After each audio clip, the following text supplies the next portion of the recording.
நீங்கள் எல்லாரும் கர்த்தருடைய வார்த்தையை நீங்கள் கவனிக்கும்படியாக உங்கள் அன்பாய் கேட்கிறேன். இந்த செய்தியினுடைய நோக்கம் என்ன அப்படின்னா, பழைய ஏற்பாட்டின் இன்னுமாக சொல்ல வேண்டும் என்று சொன்னால், பழைய ஏற்பாடு இல்லை புதிய ஏற்பாட்டு, இந்த 2 காலங்களில் இன்னுமாக ஸ்தோத்திரம் ஒரு பிரமாணத்தின் கீழே இருக்கிற மனுஷனுடைய நிலைமை என்ன, அதே சமயம் ஒரு வாக்குத்தத்தத்தின் படி அழைக்கப்பட்ட மனுஷனுடைய நிலைமை என்ன, எப்படியா இருக்கிறது என்பதை இன்றைக்கு நாம் அதை அதை கம்பேர் பண்ணி ஒரு சின்ன ஒரு ஸ்டடி போல் நம்ம செய்வதற்கு கர்த்தர் நமக்கு உதவி செய்வாராக. விசேஷமாக ஆதியாகமம் 21ஆம் அதிகாரத்திலிருந்து இந்த காரியங்களை நாம் தியானிக்க இருக்கிறோம். இன்னுமாக அதை வைத்து கலாத்தியர் எழுதின நிருபம் 3ஆம் அதிகாரம் 4ஆம் அதிகாரம், இந்த 2 அதிகாரங்களை வைத்து நம்ம 2ஐயும் கம்பேர் பண்ணி ஸ்டடி பண்ண போகிறோம். ஸோ நீங்கள் கவனிக்கும்படியாக உங்களை அன்பாய் கேட்கிறோம். கர்த்தர் உங்களை ஆசீர்வதிப்பாராக. பொதுவாகவே இந்த ஆதியாகமம் 21ஆம் அதிகாரத்தை நம்ம பார்க்கும்போது எப்படி பார்ப்போம் அப்படின்னா, ஆகாரை குறித்து பார்ப்போம், அப்புறம் இஸ்மவேல் அவர்கள் 2 பேரையும் ஆபிரகாம் அனுப்பி வைத்ததை நாம் என்ன பண்ணுவோம், அதை ஒரு கதையாக என்ன பண்ணிடுவோம், படிச்சிடுவோம் இல்லை. ஆனால் ஒவ்வொரு சரித்திரத்திற்கு பின்பதாக ஆண்டவர் எதையோ ஒரு காரியத்தை சொல்ல வருகிறார் என்பதை ஒரு நாளும் மறக்கக்கூடாது. Hallelujah. So God is trying to explain, or God is trying to say something behind every story. ஒவ்வொரு சரித்திர பின்னணியத்துக்கு பின்னாடி கர்த்தர் எதையோ ஒரு காரியத்தை சொல்ல வருகிறார் என்பதை ஒரு நாள் என்ன பண்ணக்கூடாது, மறக்கவே கூடாது. It should never be a kind of story. ஒரு கதையை படிப்பதை போல என்ன பண்ணக்கூடாது, நம்ம படித்து விட்டு கடந்தே போகக்கூடாது. அதுக்குள்ளே ஏதோ ஒரு அர்த்தம் இருக்குது அப்படின்றத நாம் என்ன பண்ணணும், பார்க்க வேண்டும். ராமன் சொல்லலாமா? ஓகே. ஸோ இந்த பார்வை எப்பொழுதுமே வேணும். அதாவது இப்படி சொன்னால் நலமாக இருக்கும். ஒரு வெளிப்படுத்தப்பட்டதான ஒரு பார்வை, ஒரு ரெவலேஷனல் சைட்ன்றது ஒரு அப்படிப்பட்டதான ஒரு பார்வை நம்ம வேதத்தை வாசிக்கும் போது வேண்டும்.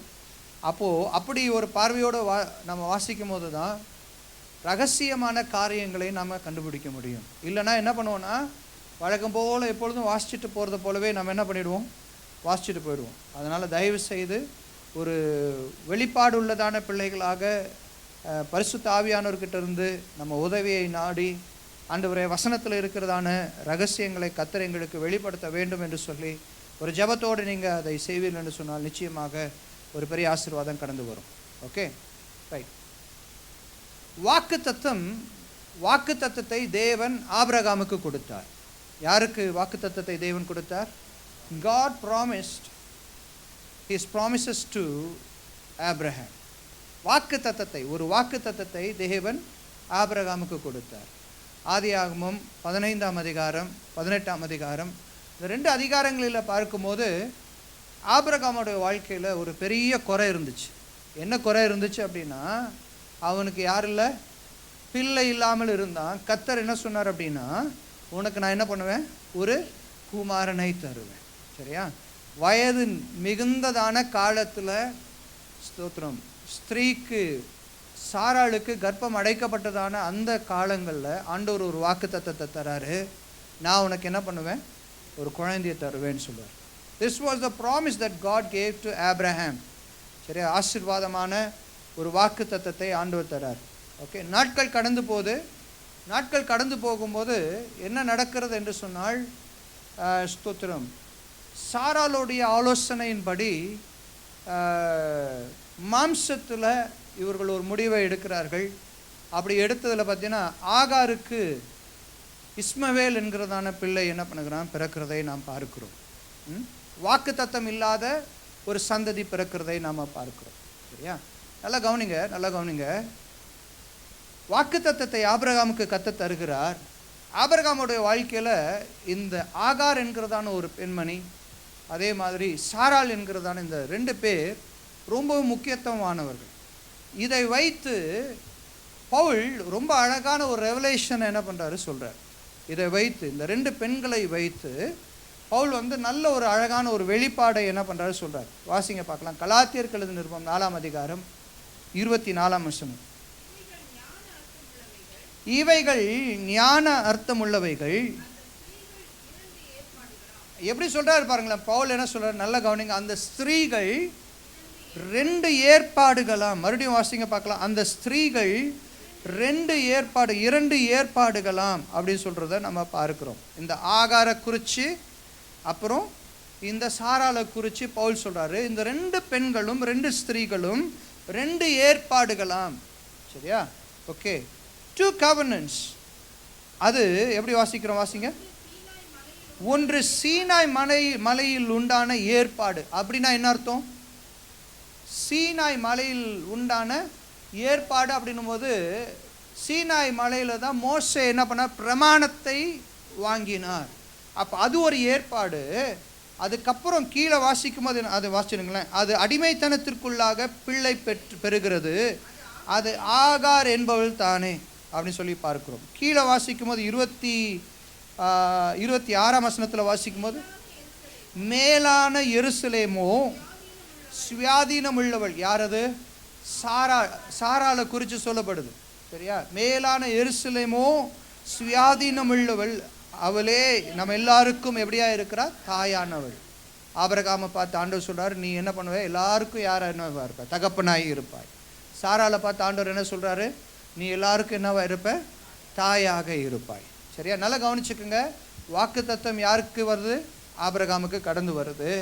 சரியா? இவர்களுடைய வாழ்க்கையில் இருந்ததான ஆகார், இன்னுமாக சாராள். இந்த 2 பெண்களை குறித்து நம்ம ஒரு கதையாக படிச்சுட்டு போயிடுவோம். ஆனால் பவுலுக்கு இது ஒரு வெளிப்பாடு. பவுல் என்ன சொல்கிறார் அப்படின்னா, இந்த ஆகாரை குறித்து சொல்லும் போது என்ன சொல்கிறா அப்படின்னா, சீனாய் மலையில் ஸ்தோத்திரம் சீனாய் மலையில் உண்டான ஏற்பாடு என்று சொல்லப்படுகிறத பார்க்கிறோம். சரியா? இன்னுமாக ஸ்தோத்திரம் சாராளை குறித்து அவர் என்ன சொல்கிறார் அப்படின்னா, சுயாதீனம் உள்ளவள் அப்படின்னு சொல்கிறார். இன்னும் புரிகிற மாதிரி சொல்லணும்னா, இந்த ஆகாருடைய சந்ததி அது எப்படிப்பட்ட சந்ததி என்று சொன்னால், மாம்சத்தில் பிறந்ததான ஒரு சந்ததி. சாராளுடைய சந்ததி எப்படின்னா, வாக்குத்தத்தத்தில் பிறந்ததான சந்ததி. பக்கத்தில் பார்த்து சொல்லுங்களேன். ஆகாரோட சந்ததி மாம்சத்தின் முடிவினால பிறக்கப்பட்டதான ஒரு சந்ததி. ஆனால் சாராளோட சந்ததி ஆண்டவர் வாக்கு பண்ணினதான சந்ததி. அல்லேலூயா. சத்தத்தை உயர்த்தி ஒரு ஆமென் சொல்லலாம். இப்போ இந்த 2 சந்ததிக்கும் இருக்கிறதான ஒரு சில காரியங்களை நாம் என்ன பண்ண போகிறோம்? பார்க்க போகிறோம். இப்போ 21ஆம் அதிகாரத்தை எடுத்துக்கலாமா? ஆதியாகமம் 21ஆம் அதிகாரம். கவனிக்க வேண்டிய முதல் காரியம் என்னவென்று சொன்னால், சாராள் ஆபிரகாமை பார்த்து சொல்லுகிறதான ஒரு வார்த்தை. அங்கே 21ஆம் அதிகாரம் 10ஆம் வசனத்தை வாசிங்க. ஆபிரகாமை நோக்கி, இப்போ சாராள் பார்த்து சொல்றா என்னன்னா, அந்த இந்த அடிமை பெண்ணையும் அவள் மகனையும் என்ன பண்ணும்? புறம்பே தள்ளும்.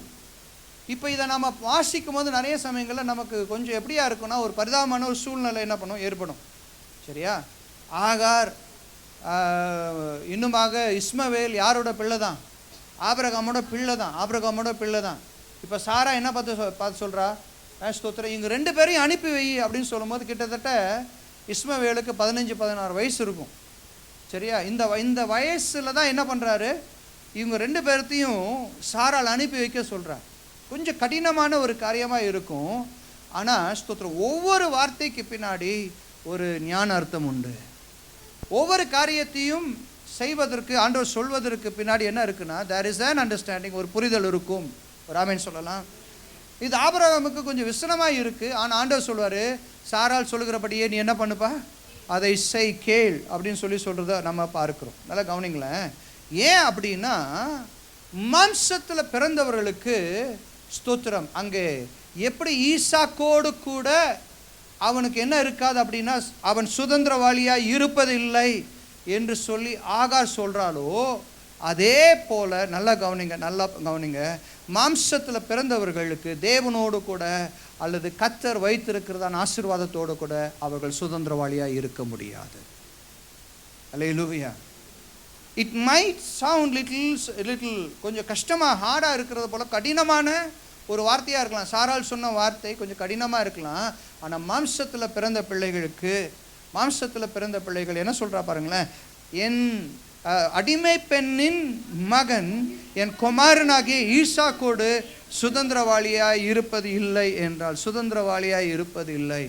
வாக்குத்தத்தம் பண்ணப்பட்ட பிள்ளைகள் மட்டும்தான் சுதந்திரவாளியாக இருக்க முடியும். வாக்குத்தத்தம் பண்ணப்படாத பிள்ளைகள் சுதந்திரவாளியாக இருக்க முடியாது. ஹல்லேலூயா. அதான் வாக்குத்தத்தம் பண்ணப்பட்ட பிள்ளைகளுக்கும் வாக்குத்தத்தம் பண்ணப்படாத பிள்ளைகளுக்கும் வித்தியாசம் உண்டு. மாம்சத்தில் இருக்கிற பிள்ளைகளுக்கும் வாக்குத்தத்தம் பண்ணப்பட்ட பிள்ளைகளுக்கும் வித்தியாசம் உண்டு. மாம்சத்தில் பிறந்த பிள்ளைகளுக்கு அவர்கள் என்ன பண்ண, சுதந்திரவாளியாக இருப்பது இல்லை. அதாவது என்ன அர்த்தம் அப்படின்னா, தகப்பனுடைய சொத்து யாருக்கு வராது, சரியா, பிள்ளைகளுக்கு வராது. ஆனால் வாக்குத்தத்தத்தின்படி பிறக்கிற பிள்ளைகளுக்கு தகப்பனுடைய உரிமை, தகப்பனுடைய சொத்துக்கள் கடந்து வரும். அல்லேலூயா.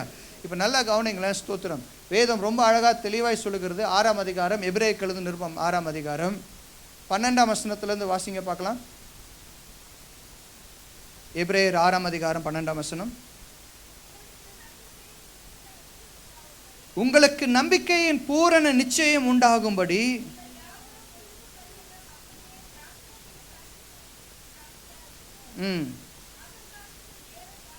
ஆபிரகாமுக்கு தேவன் வாக்குத்தத்தம் பண்ணின போது ஆணையிடும்படி தம்மிலும் பெரியவர் ஒருவரும் இல்லாதபடியினாலே தமது பேரிலே தானே என்ன பண்ணாரா பாருங்களேன். எவ்வளோ பவர்ஃபுல்லான ஒரு வேர்ட் பாருங்களேன். அதாவது ஆண்டவர் ஆபிரகாமுக்கு வாக்குத்தத்தம் பண்ணும்போது எப்படி வாக்கு பண்ணுறாரா, எப்படி வாக்கு பண்ணுறாரு, சரி, யாரோ ஒருத்தர் மேலே வாக்கு பண்ண கிடையாது. அவர் சொல்கிறாரு, தம்மிலும் ஒருத்தர் பெரியவர் யாருமே கிடையாது. அதனால என்ன பண்ணுறாரு, அவர் மேலேயே என்ன பண்ணுறாரு, தமதின் மேலே தமது ஒருவரும் இல்லாதபடினாலே தமது பேரில் தானே என்ன பண்ணுறாரு, ஆணையிட்டு நிச்சயமாகவே நான் உன்னை ஆசீர்வதித்து உன்னை பெருக பண்ணுவேன் என்றார். அந்தபடியே அவன் பொறுமையாய் காத்திருந்து வாக்குத்தத்தம் பண்ணப்பட்டதை என்ன பண்ணானா, சுதந்திரிச்சான். அல்லேலூயா. சத்ததோயத்தை ஒரு ஆமென் சொல்லலாமா? ஆனால் இந்த ஆசீர்வாதத்தை யார் பார்க்க முடியாது அப்படின்னா, மாம்சத்தில் பிறந்ததான பிள்ளைகள், மாம்சத்தில் பிறந்ததான இந்த இஸ்மவேல் பார்க்க முடியாது. அதனால தான் சாராள் சொல்கிறார், ஈசாக்கோட என்ன கிடையாது இவனுக்கு, இவன் சுதந்திரவாளியாக என்ன பண்ண முடியாது, இருக்க முடியாது. வாக்குத்தத்தம் பண்ணப்பட்ட பிள்ளைகள் மட்டும்தான் இந்த ஆசீர்வாதத்தை பெற முடியும். ஹல்லேலூயா. ஆபிரகாமுக்கு தேவன் வாக்குத்தத்தம் பண்ணின போது அப்படின்னு சொல்லி வாசி, ரொம்ப அழகான வார்த்தை. என்ன கவனிக்கிறீங்களா, பின்னாடி இருக்கவங்க கவனிக்கிறீங்களா? ஸ்தோத்திரம். நல்ல கவனிங்க. ஒருவரும் அவரை தாண்டி பெரியவர் யாரும் இல்லாததுனால அவர் மேலே தம்மை என்ன பண்ண, ஆணையிட்டு வாக்கு தத்தத்தை பண்ணினாராம். ஸ்தோத்திரம். நாம் எப்படியா இருக்கிறோம், இப்படி வாக்கு தத்தம் பண்ணின தேவன். ஸ்தோத்திரம். அவர் சொன்ன காரியங்களில் எல்லாவற்றிலும் உண்மையுள்ளவராய் இருந்து ஆண்டவர் சொல்றார், நிச்சயமாகவே நான் உன்னை ஆசீர்வதித்து உன்னை பெருக பண்ணுவேன் என்றார். அந்தபடியே ஸ்தோத்திரம், அவன் பொறுமையாய் காத்திருந்து என்னெல்லாம் ஆண்டவர் வாக்குத்தத்தம் பண்ணாரோ அதையெல்லாம் என்ன பண்ணானா, பெற்றுக்கொண்டான். ஒரு ஆமென் சொல்லலாம். ஓகே. ஸோ மாம்சத்தில் பிறந்தவர்கள் they will not share the inheritance. வாக்குத்தத்தத்தில் பிறந்த பிள்ளைகள் they will share the inheritance. சரியா? ஸ்தோத்திரம். கர்த்தர் வைத்திருக்கிறதான காரியங்களை அவர்கள் என்ன பண்ணுவாங்க, சுதந்தரிப்பார்கள். ரெண்டாவது காரியம் ஆதியாகமம் 21ஆம் அதிகாரம் 14ஆம் வசனம். இந்த ஆகாரும் இஸ்மவேலும் வனாந்திரத்தில் என்ன பண்ணினார்கள் என்று சொன்னால் சுற்றி அலைந்தார்கள் அப்படின்னு சொல்லி வாசிக்கிறோம். வாசிங்களேன். ஆபிரகாம் அதிகாலையில் எழுந்து ஆகாருடைய தோளின் மேலே வைத்து பிள்ளையையும் ஒப்பு கொடுத்து அவனை அனுபவித்தான். அவள் புறப்பட்டு போய் பேர்சபாவின் வனாந்திரத்தில் என்ன பண்ணாங்களா, அலைந்து திரிந்தார். சொல்லுங்க பார்க்கலாம், என்ன பண்ணாங்க, புறப்பட்டு போய் பேர்சபாவின் வனாந்திரத்தில் என்ன பண்ணினார்கள், அலைந்து திரிந்தார்கள். ஆங்கிலத்தில் எப்படி இருக்கு, she wandered aimlessly in the wilderness of Beersheba. அதாவது தரிசனமே இல்லாமல் எங்கே போவோன்றதே தெரியாமல் என்ன பண்ணாங்களாம், வனாந்தரத்திலே அவர்கள் அலைந்து திரிந்தார்கள். ஒரு ஆமென் சொல்லலாம். அல்லேலூயா, ஸ்தோத்திரம். they were wandering where to go. அவர்களுக்கு அறியாமல் எங்கே போவது என்பதை தெரியாம, என்ன செய்கிறோம் என்பதை தெரியாம, without any aim they were wandering. hallelujah. ஆனா வாக்குத்தத்தம் பண்ணப்பட்ட பிள்ளைகளோட வாழ்க்கை அப்படி கிடையாது. ஹல்லேலூயா. நல்லா கவனிங்களேன்.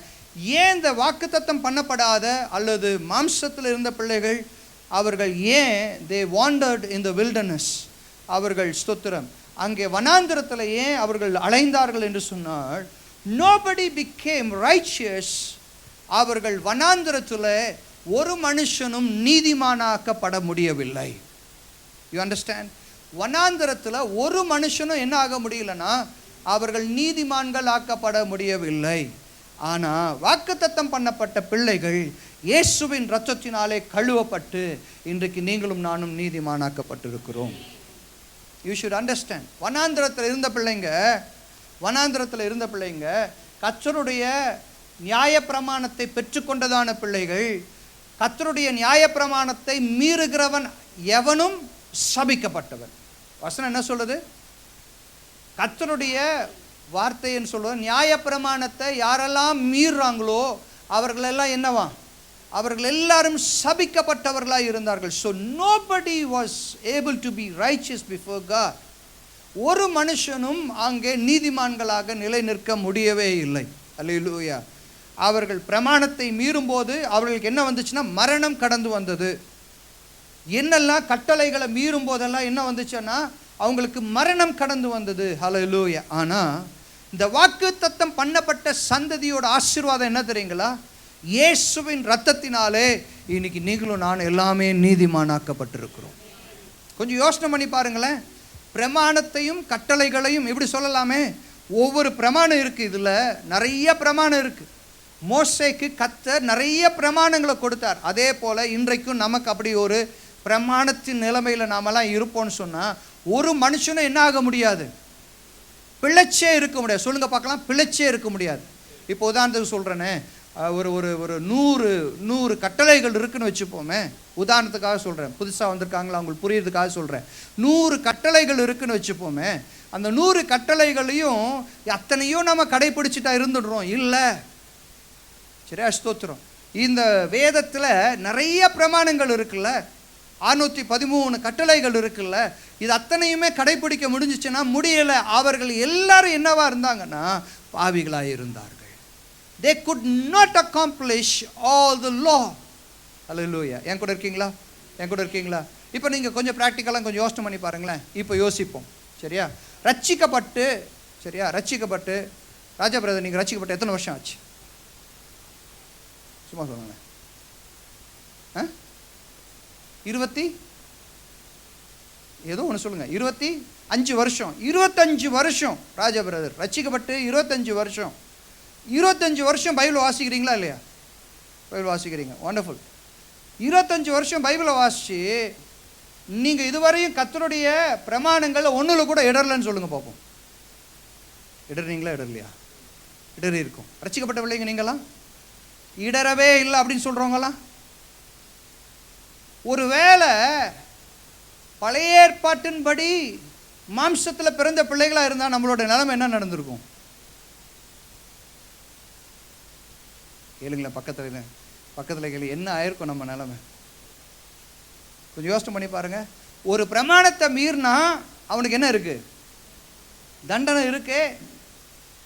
முக்கியமான ஒரு சில பெரிய பிரமாணங்களெல்லாம் மீறினா அவனை என்ன பண்ணுவாங்க? கல் எறிஞ்சு கொல்லவே செய்வாங்க. இல்லை, எத்தனையோ விஷயங்களை இன்னைக்கு அந்த ஜனங்கள் கடைப்பிடிக்க முடியாமல், நீதிமான்கள் ஆக்கப்படாமல் வனாந்திரத்தில் சுற்றி திரிந்தார்கள். They were all wandering in the desert. ஆனால் வாக்குத்தத்தம் பண்ணப்பட்ட பிள்ளைகளுடைய ஆசீர்வாதம் என்ன தெரியுங்களா? இன்னைக்கு சுகமாய் உட்கார்ந்து கிருபையாய் இலவசமாய் கத்தத்தந்ததான ரட்சிப்பை, கத்தத்தந்ததான மீட்பை, நீதிமான்கள் ஆக்கப்பட்டு இன்னைக்கு சுகமாய் உட்கார்ந்துருக்கிறோம். அல்லேலூயா. ஒன்றும் சொல்ல மாட்டேன்றீங்களே? சொல்லுங்கள் பார்க்கலாம். நீங்களும் நானும் இன்னைக்கு வனாந்திரத்தில் சுத்த வேண்டிய அவசியம் இல்லை. ஏன்னா இயேசுவின் ரத்தத்தினால கழுவப்பட்டிருக்கிறோம். எத்தனை பேர் என் கூட இருக்கு? புரியுதா? அல்லேலூயா, ஸ்தோத்திரம். வசனத்தை கீழ்ப்படி, வசனத்தை கீழ்ப்படி, வசனத்தை கீழ்ப்படி நாம் சொல்கிறோமே, நம்ம பிள்ளைகளை பார்த்து சொல்கிறோமே. நான் கேட்குற கேள்வி என்னென்னா, எத்தனை வசனங்களை நாம் கீழ்ப்படிஞ்சிருக்கோம்? கரெக்டா? நான் சொல்ல மாட்டேங்க. அப்படி தானே நம்ம பிள்ளைகள் சொல்கிறோம். நம்ம பிள்ளைகள் என்ன சொல்கிறோம்? செய்தியை நான் பிரசங்கம் பண்ணும்போது என்ன தான் பிரசங்கம் பண்ணுறேன்? வசனத்துக்கு கீழ்ப்படிங்கன்னு சொல்லி பிரசங்கம் பண்ணுறேன். இப்போது அந்த கேள்வியை நான் என்ன வச்சு இப்போ கேட்குறேன்னா, எத்தனை வசனங்களுக்கு நான் கீழ்ப்பட்டிருக்கேன்? நீங்கள் மற்றவங்களுக்கு புத்தி சொல்லும் போது என்ன சொல்லுவீங்க? சொல்லுங்களேன். மற்றவங்களுக்கு புத்தி சொல்லும்போது என்னன்னு சொல்லுவீங்க? ஆண்டவருடைய வார்த்தைக்கு என்ன பண்ணணும்? செவி கொடுக்கணும், கீழ்ப்படியணும் அப்படின்னு சொல்கிற நாம எத்தனை வார்த்தைகளுக்கு நாம கீழ்ப்பட்டிருக்கோம்? அல்லேலூயா. அப்போ எப்படி இன்னைக்கு ஜீவனோட உட்காந்துருக்கீங்க நீங்களும் நானும்? சொல்லுங்களேன். எல்லா இலவசமாய் கத்த தந்த கிருபை. இப்போ பாருங்களேன், இந்த பிரமாணத்தின்படி பிறந்ததான பிள்ளைகள் 2 ஏற்பாடு இல்லை. இந்த ஆகார் இவ பாருங்களேன், ஸ்தோத்திரம், இவ ஒரு ஏற்பாடு, சாராள் ஒரு ஏற்பாடு. ஸ்தோத்திரம். இந்த ஆகாருடைய வம்சத்தில் வந்ததான இந்த பிள்ளைகள் எப்படியா இருக்கிறாங்க? வனாந்திரத்தில் சுற்றி திரிந்தாங்க. ஏன்னா அவர்கள் நீதிமான்கள் ஆக்கப்படவில்லை. ஆனால் இன்னைக்கு இந்த சாராளுடைய சந்ததியில், இவ வாக்குத்தத்தம் பண்ணப்பட்ட சந்ததியில் கிறிஸ்து வந்ததினாலே இன்னைக்கு நாமெல்லாம் அவருடைய பிள்ளைகளாக இருந்து இதை சுதந்திரிச்சு சுகமாக இருக்கும். பெரிய ஆசீர்வாதங்க இது. I am just imagining. Raja brother 25 வருஷம் ஆச்சுன்னா, நான் 96 ரசிக்கப்பட்டேன். எத்தனையோ இடங்களில் விழுந்திருப்பேன், இடறி இருப்பேன். ஒவ்வொன்றையும் லிஸ்ட் எடுத்து ஆண்டவர் வச்சார்னா என்ன ஆகுன்றது எனக்கு தெரியல. ஸ்தோத்திரம். வனாந்திரத்தில் பைத்தியம் பிடிச்ச மாதிரி சுற்றிட்டு இருந்திருப்பேன். நான் என்ன நடக்குமோ, எப்படிப்பட்ட நியாய தீர்ப்பு எனக்கு வருமோ அப்படின்றதான ஒரு பயத்தில் எங்கேயாவது என்ன பண்ணியிருப்பேன்? நான் வனாந்திரத்தில் சுற்றி கொண்டு இருப்பேன். ஆனால் இன்னைக்கு அப்படி இல்லை. கர்த்தர் நமக்கு ஒரு பெரிய நம்பிக்கையும் தைரியத்தையும் கர்த்தர் தந்திருக்கிறார். அல்லேலூயா. சந்தோஷமா இருக்கீங்களா? ரோமர் 3ஆம் அதிகாரம் 22ஆம் வசனத்தில் வாசிக்கும் போது ரொம்ப அழகாக சொல்லுது. வாசிங்க பார்க்கலாம். ரோமர் 3ஆம் அதிகாரம். ஆமாம். இயேசு கிறிஸ்துவை பற்றும் விசுவாசத்தினாலே பழிக்கும் தேவ நீதி. அது என்னங்க தேவ நீதி? என்ன தெரியுங்களா? உங்களையும் என்னையும் ஆண்டவர் நீதிமானாய் மாற்றினது தான் தேவ நீதி. பின்னாடி இருக்கோங்க, கவனிக்கிறீங்களா? தேவ நீதி என்னது? உங்களையும் என்னையும் தேவன் என்ன பண்ணியிருக்கார்? நீதிமானாய் மாற்றி இருக்கிறாரே, அதாங்க தேவ நீதி. ஹல்லேலூயா. அவருடைய வாக்குத்தத்தத்தினாலே. கலாத்தியர் 4ஆம் அதிகாரம் 23ஆம் வசனத்தை வாசிங்க. கலாத்தியர் 4ஆம் அதிகாரம் 20.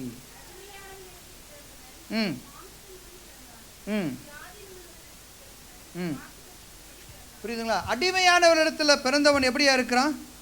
மாம்சத்தின்படி பிறந்தவன்.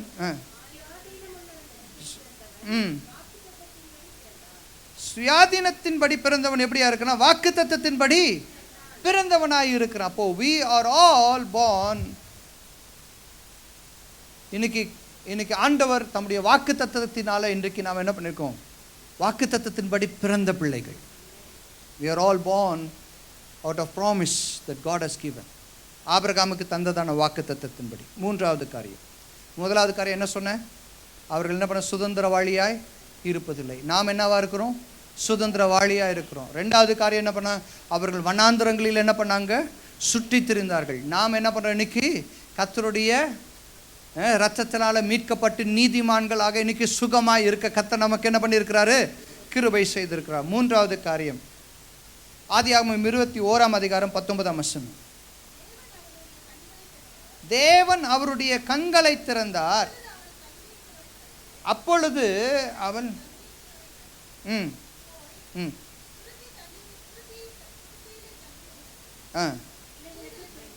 பிள்ளைக்கு என்ன பண்ணினாலாம்? குடிக்க கொடுத்தால் குடிக்க கொடுத்த உடனே அவன் என்ன ஆயிட்டான்னா பிழைத்தான் சொல்லி பார்க்கும். சரி, பிள்ளை சாக கிடக்கிறா, போய் என்ன பண்ணுறா? ஆகார் ஜோம் பண்ணுறான். என் பிள்ளை சாகிறத என்ன பண்ண முடியாது, பார்க்க முடியாதுன்னு சொல்லி ஜோம் பண்ணுறான். கரெக்டா? ஆண்டவர் என்ன பண்ணுறாரு? ஆகாரின் பிள்ளையினுடைய அழுக்குரலின் சத்தத்தை கர்த்தர் கேட்டார். அங்கே என்ன வனாந்திரத்தில், எங்கெங்க வனாந்திரத்தில் கர்த்தர் என்ன உண்டு பண்ணினாரா? ஒரு ஒரு தண்ணி துறவை என்ன பண்ணினார்? கர்த்தர் உண்டு பண்ணினார். அப்போ போய் ஆகார் என்ன பண்ணுறான்னா, அந்த ஸ்தோத்திரம் துரத்திலிருந்து தண்ணீரை நிரப்பி பிள்ளைக்கு கொடுத்தாள் என்று சொல்லி பார்க்கிறோம். நல்ல கவனிங்களேன். திஸ் வாட்டர், இந்த தண்ணீர் எதற்கு அடையாளமாக இருக்கிறது என்று சொன்னால், சீனாய் மலையில் ஸ்தோத்திரம் மோசே என்னிடத்தில் கத்த தந்ததான நியாய பிரமாணத்திற்கு அடையாளமாக இருக்குது. என் கூட இருக்கீங்களா? இந்த தண்ணீர் எதற்கு அடையாளமாக இருக்குதுன்னா, சீனாய் மலையில் கத்தர் யாருக்கு? மோசேக்கு என்ன பண்ணார்? நியாய பிரமாணத்தை தந்தார்ல, நியாய பிரமாணத்திற்கு அடையாளமாக இருந்தது. அல்லேலூயா. நல்ல கவனிங்க. ஸ்தோத்திரம். ஏன்னா இந்த வனாந்திரத்தில் ஜனங்கள் பிழைத்திருக்கும்படியாய் கர்த்தர் தம்முடைய வார்த்தையை தந்தார். பக்கத்தில் பார்த்து சொல்லுங்களேன். வனாந்திரத்தில் ஜனங்கள் பிழைத்திருக்கும்படியாய் கர்த்தருடைய வார்த்தையை, அல்லது பார்த்தீங்கன்னா இந்த பிரமாணங்களை கர்த்தர் என்ன பண்ணாரு? தந்தார். ஆனால் பவுல் ரொம்ப அழகாக இது எப்படி விளக்கி சொல்கிறார். என்னன்னா, இந்த பிரமாணத்தை கிறிஸ்து வர வரைக்கும் தான் கர்த்தர் என்ன பண்ணார்? தந்தார். என்ன சொல்கிறாரு? இந்த பிரமாணங்களை கிறிஸ்து வர வரைக்கும் தான் என்ன பண்ணார்? கர்த்தர் தந்தார். இப்போ புரிகிற மாதிரி அதுக்கு ஒரு இல்லுஸ்ட்ரேஷனை சொல்லுவார் பவுல். என்ன இல்லுஸ்ட்ரேஷன் சொல்லுவார்னா, இப்போ நமக்கு பிள்ளைகள் இருக்கிறாங்கன்னு வச்சுப்போமே, அந்த பிள்ளைகளை என்ன பண்ணுறோம்? கொண்டு போய் ஹாஸ்டலில் விடுறோம். ஹாஸ்டலில் விட்டால் அந்த பிள்ளைகளை பார்த்துக்கிறதுக்கு யார் இருப்பா? வார்டன். கரெக்ட், வார்டன் இருப்பார். அவங்க படிப்பெல்லாம் முடிஞ்சதுக்கப்புறம் இப்போ நாம் போகிறோம். இப்போ வார்டன் அவசியமா இல்லையா? யோசிக்கிறீங்க? கடைசி வரையும் வார்டன்கிட்டே விட்டுடலான்னு யோசிக்கிறீங்களா? நான் கேட்குற கேள்வி புரிஞ்சதா உங்களுக்கு? வார்டன் கிட்ட ஹாஸ்டலில் கொண்டு போய் பிள்ளைகளை விட்டுருக்கோம். பிள்ளைகளை பாதுகாக்கிறதுக்கு யார் இருந்தா? வார்டன் இருந்தார். கோர்ஸ் முடிஞ்சிருச்சு, சரியா? 12th வரையும் படிக்கிறாங்க, 12th ஸ்டாண்டர்ட் முடிஞ்சாச்சு. இப்போ நாம் என்ன பண்ணுறோம்? போகும்போது வார்டன் அவசியமா இல்லையா? அவசியம் இல்லை. ஏன்னா பிள்ளைகளை நாம் என்ன பண்ணுறோம்? கூட்டிகிட்டு வந்துடுறோமே. அதே போல தான் பிரமாணம் கிறிஸ்து வர வரைக்கும் அவசியமாக இருந்தது. கிறிஸ்து வந்ததுக்கு பின்பதாக பிரமாணம் அவசியம் இல்லாமல் போயிற்று. அல்லேலூயா. நிறைய பேர் புரியலையோ?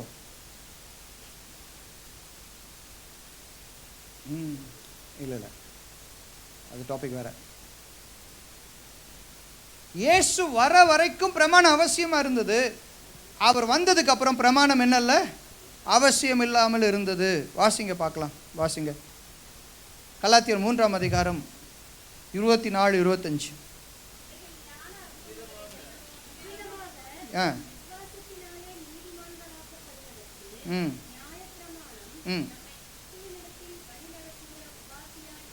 எப்படியா இருந்துச்சா? கிறிஸ்துவுக்குள் வழி நடத்துவதற்கு எப்படியா இருந்துச்சு? உபாத்தியா இருந்தது. விசுவாசம் வந்த பின்பு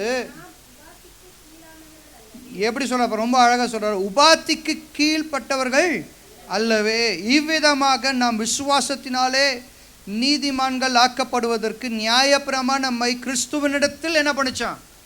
சொல்லுங்க பார்க்கலாம். நியாயப்பிரமாணம் நம்ம என்ன பண்ணுச்சு? கிறிஸ்துவனிடத்தில் என்ன பண்ணுச்சு? வழி நடத்துகிற உபாத்தியாய் இருந்தது. சரியா? கைடு. கரெக்ட். வழி நடத்தக்கூடிய ஒரு கைடாக இருந்துச்சு. அப்புறம் வசனம் என்ன சொல்ல? விசுவாசம் வந்த பிறகு யாரு? சரி, ஆண்டவராகிய இயேசு கிறிஸ்து வந்த பின்பு நாம் உபாத்திக்கு யார் கிடையாது? கீழானவர்கள் அல்ல.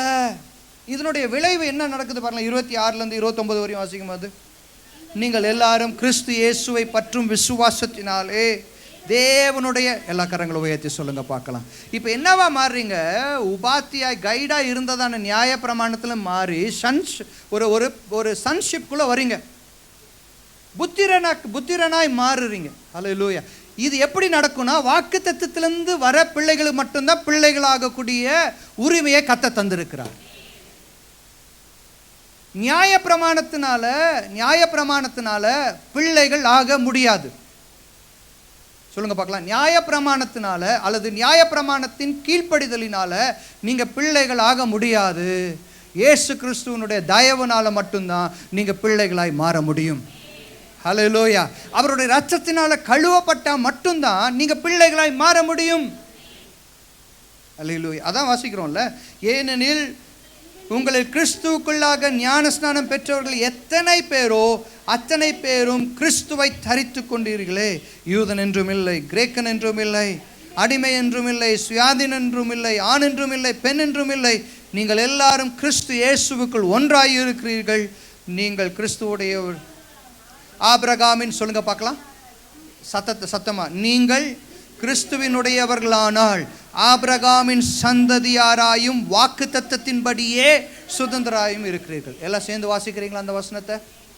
நீங்கள் கிறிஸ்துவனுடையவர்களானால் ஆபிரகாமின் சந்ததியாராயும் வாக்கு தத்தத்தின்படி சுதந்திரராயும் இருக்கிறீர்கள். அதனால தான் சொன்னேன், மாம்சத்தில் பிறந்தவங்க சுதந்திரிக்க முடியாது, வாக்கு தத்தத்தின்படி பிறந்த பிள்ளைகள் மட்டும்தான் சுதந்திரிக்க முடியும்.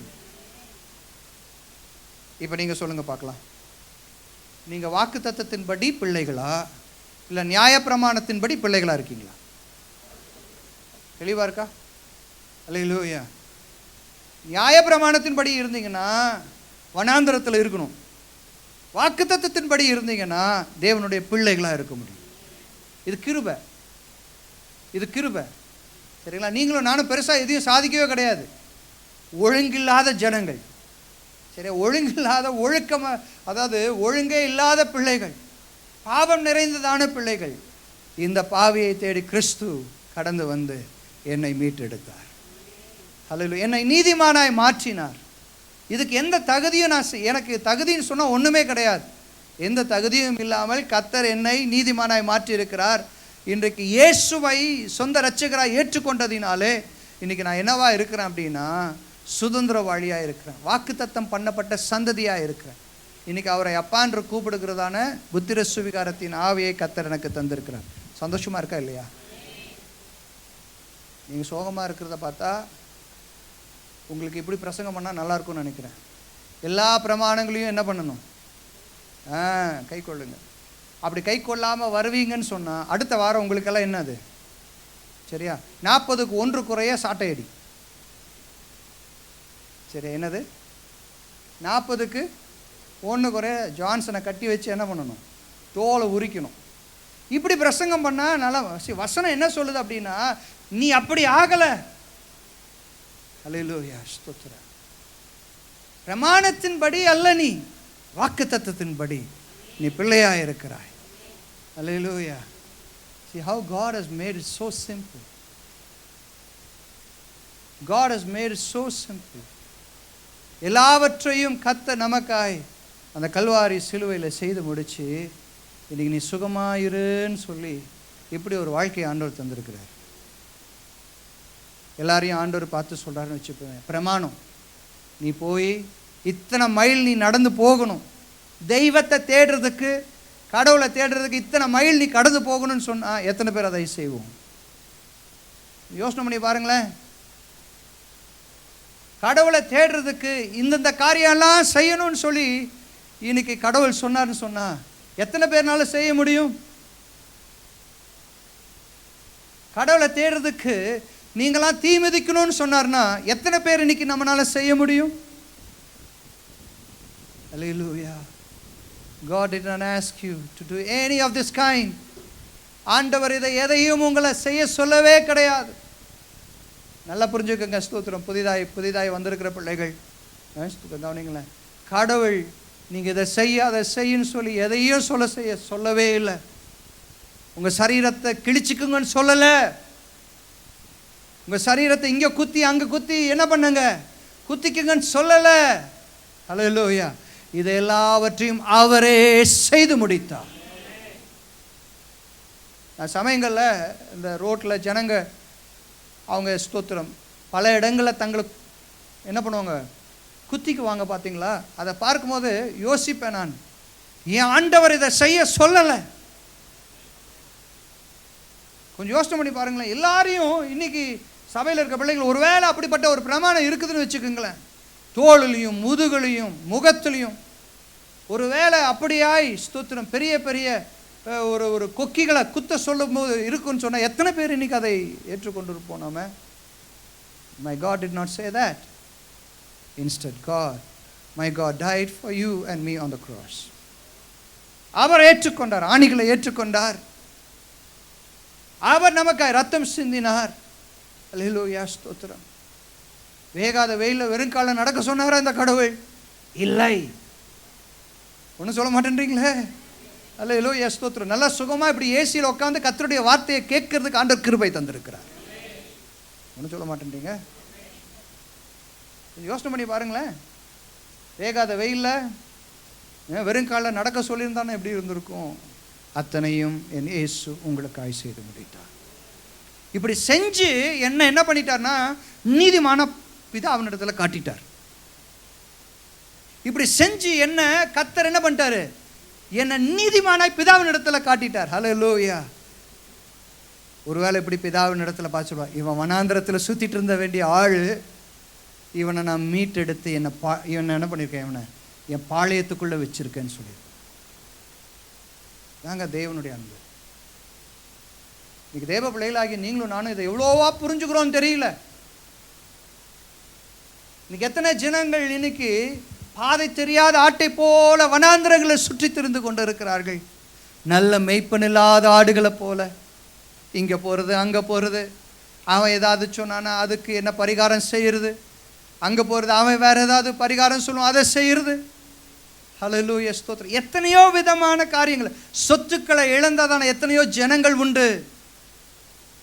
தங்களுடைய நிம்மதிகளை இழந்ததான எத்தனையோ ஜனங்கள் உண்டு. ஆண்டவர் சொல்றாரு, நீ இந்த பரிகாரம் செய்ய வேண்டாம், அந்த பரிகாரம் செய்ய வேண்டாம், அதை பண்ண வேண்டாம், இதை பண்ண, எதையும் பண்ண வேண்டாம், எல்லாவற்றையும் நானே செய்து முடிக்கிறேன். They were wandering in the wilderness, but we are not wandering. இன்னைக்கு நாம் எங்கேயுமே வனாந்திரத்தில் சுற்றி தெரியல. நல்ல தெளிவுள்ள பிள்ளைகளாய் கர்த்தர் நமக்கு எல்லாத்துக்கும் என்ன பண்ணியிருக்கார்? நல்ல தெளிவை தந்துட்டார். அங்கே சுற்றணும் இங்கே சுற்றணுன்ற அவசியமே கிடையாது. எனக்கு நல்லா தெரியுது என்னென்னா, என் இயேசுவின் நாள் மட்டும்தான் மீட்பு, என் இயேசுவின் நாள் மட்டும்தான் எனக்கு ரட்சிப்பு, என் இயேசுவின் நாள் மட்டும்தான் இன்னைக்கு எனக்கு நான் நீதிமானாக்கப்படுவேன் என்கிறதான தெளிவோடு கூட ஒரு பெரிய தரிசனத்தோடு ஓடிக்கொண்டிருக்கிறேன். புருஷர்கள் எத்தனை பேர் ஒரு ஆமென் சொல்கிறீங்க? அல்லேலூயா. நிறைய பேர்த்துக்கு புரியாதுங்க. ஸ்தோத்திரம். நான்காவது காரியம் என்ன நடந்தது தெரியுங்களா? 21ஆம் அதிகாரம் 21ஆம் வசனம். ஆதியாகமம் 21ஆம் அதிகாரம் 21ஆம் வசனம். அவன் பாரான் வனாந்திரத்திலே குடியிருக்கையில் அவனுடைய தாய் எகிப்து தேசத்தாலாகிய ஒரு பெண்ணை அவனுக்கு என்ன பண்ணினாலாம்? விவாகம் பண்ணினார். சொல்லுங்க பார்க்கலாம், என்ன பண்ணாலாம்? அவன் பாரான் வனாந்திரத்தில் குடியிருக்கையில் அவனுடைய தாய் எகிப்து தேசத்தாலாகிய ஒரு பெண்ணை அவனுக்கு விவாகம் பண்ணினான். வேதத்தில் சொல்லப்படுற காரியம் என்னன்னா, பேர்ஷபா முதல் தான் வரைக்கும், சரியா, வாக்குத்தத்தம் பண்ணப்பட்ட தேசம் எங்கே இருந்துச்சுன்னா, இந்த பேர்ஷபா டுவர்ட்ஸ் சவுத் அண்ட் தான் பார்த்தீங்கன்னா டுவர்ட்ஸ் நார்த். சரிங்களா? இந்த பேர்ஷபாலிருந்து தான் வரைக்கும் வாக்குத்தத்தம் பண்ணப்பட்ட தேசம். சரியா? இப்போ ஆகார் எங்கேருந்து கடந்து வரா அப்படின்னா, கேரார் என்கிறதான பட்டணத்திலிருந்து அவள் எங்கே நோக்கி வரா அப்படின்னா, எகிப்தை நோக்கி வருகிறாள். அடிமைத்தனத்தில் பிறந்தவள் வாக்குத்தத்தம் பண்ணப்பட்ட இடத்திலிருந்து எகிப்து அடிமைத்தனத்துக்கு நோக்கி வரா. ஆனால் வாக்குத்தத்தம் பண்ணப்பட்ட பிள்ளைகள் அடிமைத்தனத்திலிருந்து சுயாதீனத்தை தேடி அடிமை எகிப்திலிருந்து வாக்குத்தத்தம் பண்ணப்பட்ட தேசத்தை நோக்கி வருகிறோம். இப்போ இங்கே என்ன நடக்குது பாருங்களேன். அவள் என்ன செய்கிறாள் என்று சொன்னால், அவனுடைய தாய் எகிப்து தேசத்தாலாகிய ஒரு பெண்ணை அவனுக்கு என்ன பண்ணாலாம்? அப்போ எங்கே செட்டில் ஆகுறாங்க? எகிப்துக்கு. சரியா? இந்த பெண்ணை திருமணம் செய்து he is getting married to an Egyptian lady. ஒரு எகிப்திய பெண்ணை திருமணம் செய்கிறதை பார்க்கிறோம். she is coming towards Egypt. நீங்கள் மேப்பை பார்த்தீங்கன்னா, சரியா, பேர்ஷபா மேலே இருக்கும். சரியா? இவங்க கடந்து வந்ததான பகுதி வனாந்திரங்கள், த டெசர்ட் ஆஃப் நெகேவ் என்கிறதான பாலைவனம். சரியா? இந்த பகுதியில் தான் 40 வருஷம் இவங்க என்ன பண்ணுவாங்க? வனாந்திரங்களில் இஸ்ரவேல் ஜனங்க இவர்கள் என்ன பண்ணுவாங்க? சுற்றி திரிவார்கள். காதேஸ் பர்னேயா இந்த பகுதிகளில் சுற்றி திரிவார்கள். இவங்க இங்கே சுற்றி திரிகிறாங்க. இங்கே செட்டில்மெண்ட் எங்கே வருதுன்னா டுவர்ட்ஸ் ஈஜிப்ட். எகிப்திலேருந்து ஒரு பெண்ணை அவள் என்ன பண்ணுகிறாள்? அவள் தேர்ந்தெடுக்கிறாள். அப்போது நல்ல கவனிங்க சரியா? வாக்குத்தத்தம் பண்ணப்படாத பிள்ளைகளுடைய ஜீவியம் எப்படியாய் மாறுது அப்படின்னா சரியா, அவர்கள் என்ன பண்ணுறாங்க? அடிமைத்தனத்தை நோக்கி போகிறார்கள். ஆனால் வாக்குத்தத்தம் பண்ணப்பட்ட பிள்ளைகளுடைய ஜீவியம் எப்படியாய் மாறுது அப்படின்னா அடிமைத்தனத்திலிருந்து சுயாதீனத்திற்குள்ளாக வருகிறார்கள். எத்தனை பேர் சந்தோஷப்படுறீங்க? யோவான் எழுதின சுவிசேஷம் 5ஆம் அதிகாரம் 24ஆம் வசனம். யோவான் எழுதின சுவிசேஷம் 5. என் வசனத்தை கேட்டு என்னை அனுப்பினவரை விசுவாசிக்கிறவனுக்கு என்ன இருக்கான்? நித்திய ஜீவன் உண்டு. ஆனால் இந்த பிள்ளைகள் எங்கே போனாங்க? இந்த பிள்ளைகள் எங்கே போகிறாங்க? ஸ்தோத்திரம். அடிமைத்தனத்தை நோக்கி போகிறாங்க. ஆனால் தேவனை தேடுகிறதான வாக்குத்தத்தம் பண்ணப்பட்ட சந்ததியினுடைய ஸ்தோத்திரம் அவங்க எங்கே போகிறாங்க அப்படின்னா நித்திய ஜீவன். அல்லேலூயா. இன்னும் அழகான ஒரு வசனம் இருக்குது. 1 யோவான் 2ஆம் அதிகாரம் 25ஆம் வசனத்தை வாசிங்க. 1 யோவான் 2ஆம் அதிகாரம் 25ஆம் வசனம்.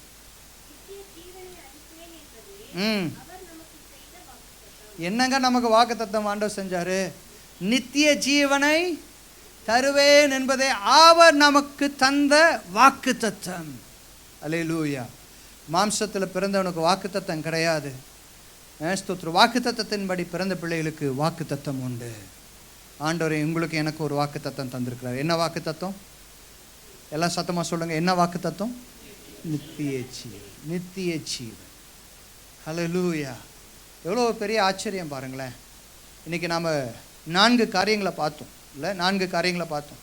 வாக்குத்தத்தம் பண்ணப்பட்ட பிள்ளைகளுக்கும் மாம்சத்தில் பிறந்த பிள்ளைகளுக்கும் என்னெல்லாம் வித்தியாசம்? முதலாவது என்ன சொன்னேன்? அவங்க என்ன பண்ண எதை சுதந்திரவாளியாக என்ன பண்ண முடியாது? இருக்க முடியாது. ஆனால் நாம் என்னவாக இருப்போம்? சுதந்திரவாளியாக இருப்போம். 2வது அவர்கள் என்ன பண்ணாங்க? வனாந்திரத்தில் என்ன பண்ணாங்க? அலைந்து திரிந்தார்கள். ஏன் அப்படின்னா அவர்கள் நீதிமான்களாக ஒரு நாள் இருக்க முடியல. ஆனால் கர்த்தர் இன்றைக்கு நம்ம என்ன பண்ணியிருக்கிறார்? நீதிமானாய் மாற்றியிருக்கார். 3வது என்ன? ஸ்தோத்திரம். நியாய பிரமாணத்தினாலே அவர்கள் மடிந்தார்கள். சரியா?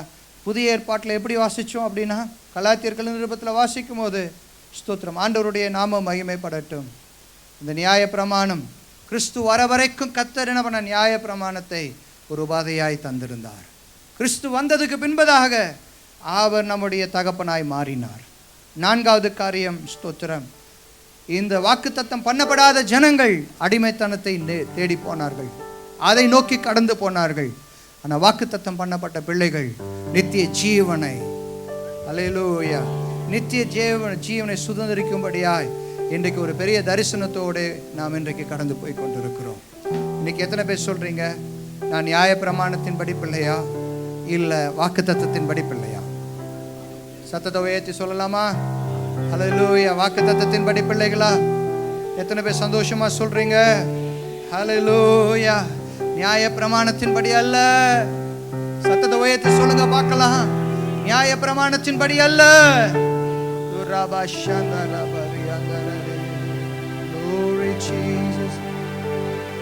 ஆட்டுக்குட்டியானவரே, ஆட்டுக்குட்டியானவரே, ஆட்டுக்குட்டியானவரே, எனக்காக பலியானே.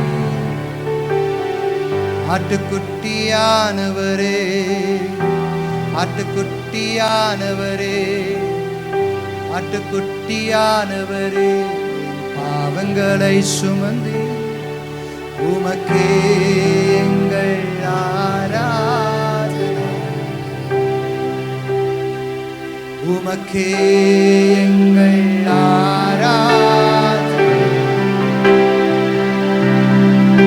உமக்கே எங்கள் ஆராதனை. Lifting our hands together, Lord, we worship you, Lord. ஆராதனை. கிறிஸ்து எனக்காக, கிறிஸ்து எனக்காக சாப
பலியானி.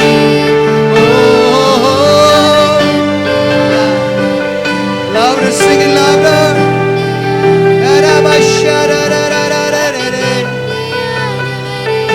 எனக்காக பலியானி, உமக்கே எங்கள் ஆராதனை. இயேசுவே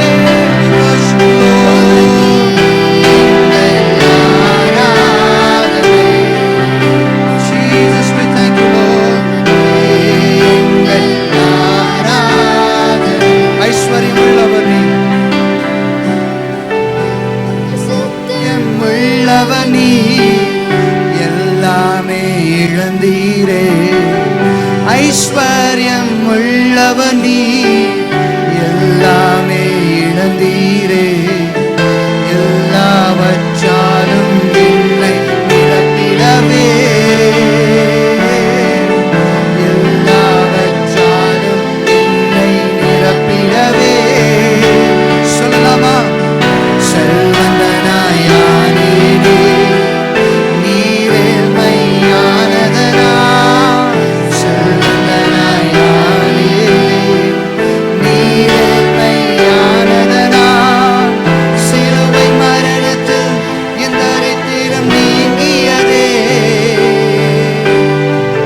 சிலுவை மரணத்தில் என் சாபங்கள் நீங்கியதே.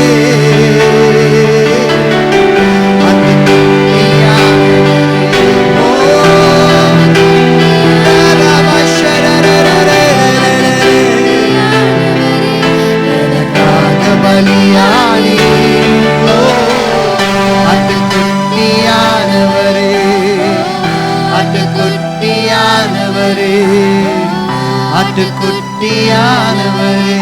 என் சாபங்களை சுமந்தி உமக்கே எங்கள் ஆராதனை. We lift your name, we lift your name.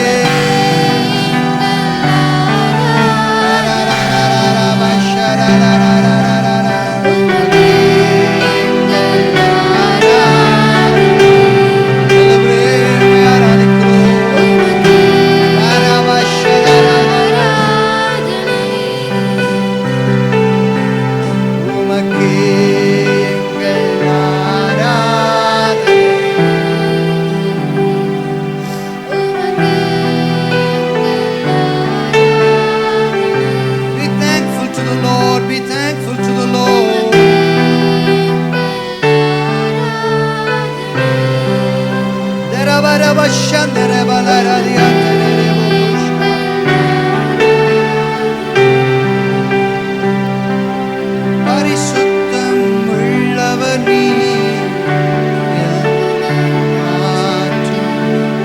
பரிசுத்தம் உள்ளவர் நீ, பாவமாய் மாற்றப்பட்டீர், நீதிமானாக என்னை மாற்றினீர்.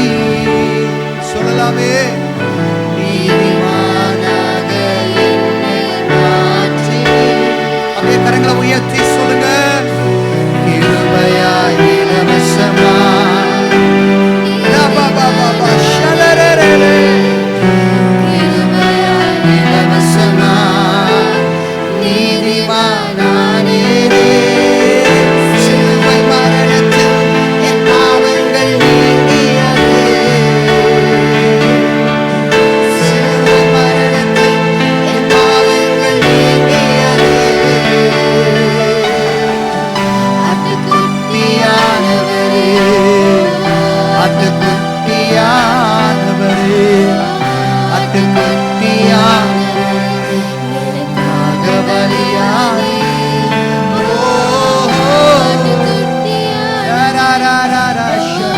அட்டுக்குட்டியானவரே, அட்டுக்குட்டியானவரே, அவங்களை சுமந்தி உமக்கே எங்கள் ஆராதனை. Thank the Lord, thank the Lord. Thank the Lord, thank the Lord. Hallelujah. நன்றி உள்ளத்தோடு ஆண்டவருக்கு நன்றி செலுத்துங்க பார்க்கலாம். நன்றி உள்ளத்தோடு சத்தத்தை உயர்த்தி, Lord, we thank you, Lord.